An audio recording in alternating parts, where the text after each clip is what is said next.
welcome back to the Today's Woman Show, the August edition where we are featuring Black business scene with Today's Woman in celebration of National Black Business Month. We've been having a good time this morning, y'all, from fashion to healthcare, a little bit of music and entertainment that's been live. And so now I'm here with one of my fellow entrepreneurs who I'd like to call serial entrepreneur, Mr. Donnie Adkins. A little bit of real estate, a little bit of nightlife. Donnie, listen, one thing that I love is a person that is not afraid and doesn't feel that they need to ask permission to create spaces, especially in the Black community. Talk a little bit about how you got started in real estate.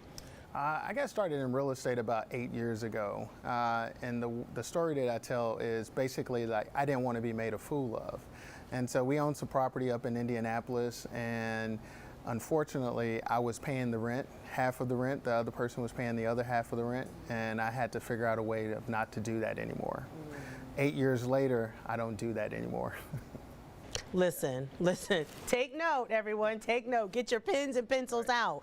Right. So you learned through Hard Knocks. Hard Knocks, oh yeah, Hard Knocks, a lot of sleepless nights and a lot of me spending my own money resulted in what the knowledge that I have now.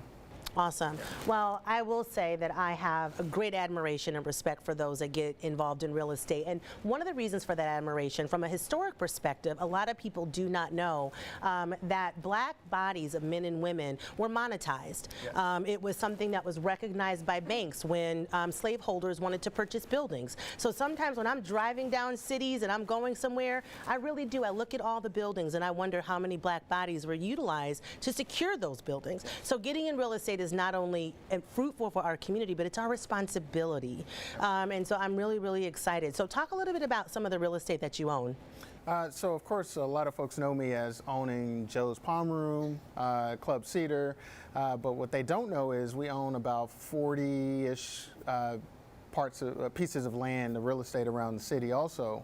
And so I'd like to joke with myself is that I'm the McDonald's of real estate in this city. So not only do I own the property and the business, well, not only do I own the businesses, but I own all the property that is associated with those businesses too. And a lot of our properties are for low to moderate income families. And so we fix these properties up as if we were going to sell these properties, but instead of selling these properties, we rent them out because there's not enough affordable housing in the city of Louisville.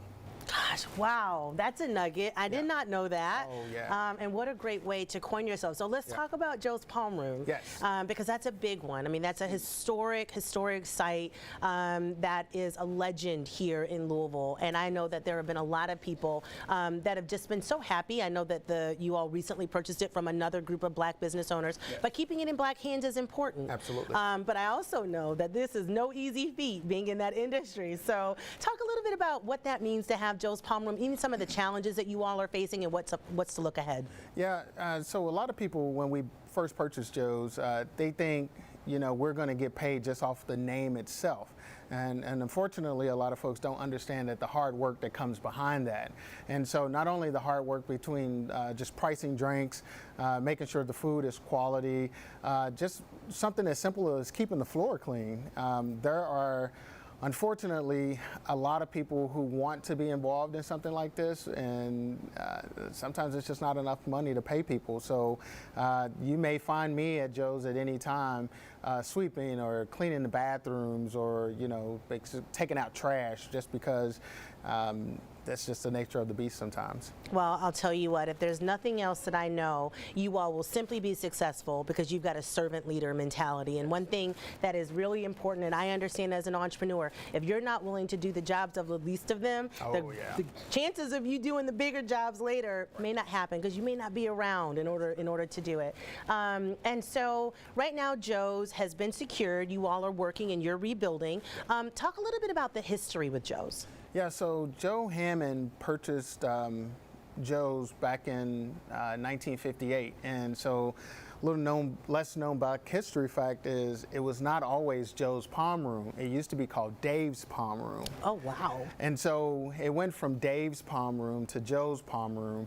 And once we purchased it, I've even actually heard people tell me it should be called Don's Palm Room. And so that makes a lot of sense. But and keeping with over 40 years of history, I didn't want to change that. And so Joe's Palm Room is here. Joe's Palm Room is, as long as I'm involved in it, Joe's Palm Room is going to be here to stay. That's fantastic. Donnie, thank you so very much welcome. to you and your partners for keeping that history alive. And moreover, thank you for what you're doing on the real estate side. Keep it up.